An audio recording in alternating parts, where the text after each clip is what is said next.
I do coaching in a private practice, small. I work for a corporation, and then we were working on the ICF.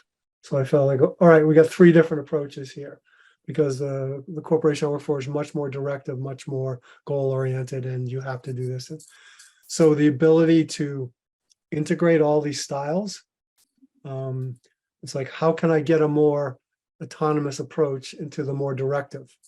And it can be done, and just learning that nothing's pure, at least for me. So, but anything you can kind of get in there to enhance something. So I found it extremely helpful to bring a little bit more intrinsic motivational theory to a quote, the old health coach kind of thing about having the client do it, but still meet the metrics that the corporation expects. So it's that balance that you often do, but then jump from there and then go to a more private practice kind of style, and then even jump later into mentoring by doing a more, okay, now we're going to do it ICF style.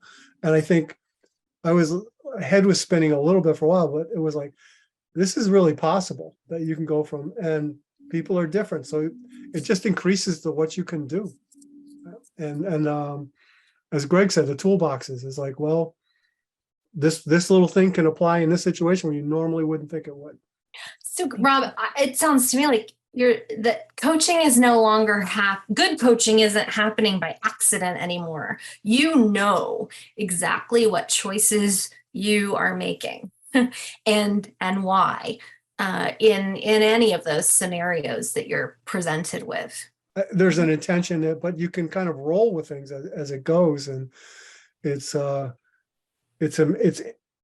interesting when you say in your head that I don't know if I can integrate this in, and then you're like, oh, here's an opportunity. You can do it. And then I'm recorded all the time, and then you're graded and et cetera. And someone will say, where'd you come up with that? I'm like, well, that's where it come up. This is something, and it's nice when you see that or hear that.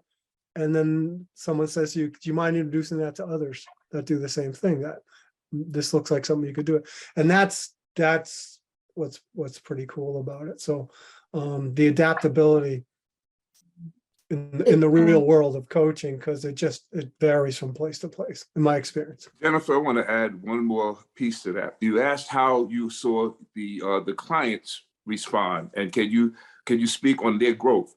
And I can tell you that by using the tools that we have come across, I experimented with several of my clients, and I saw my insight into the client and the client's responses to be deepened as I used more of the tools.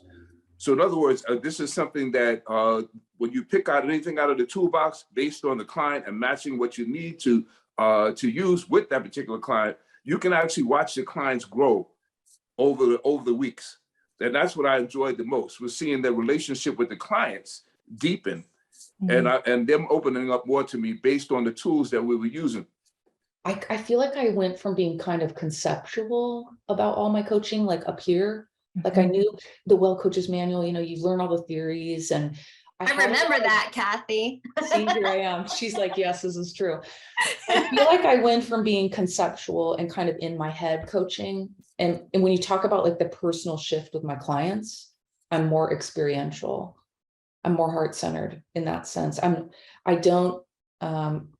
not as afraid to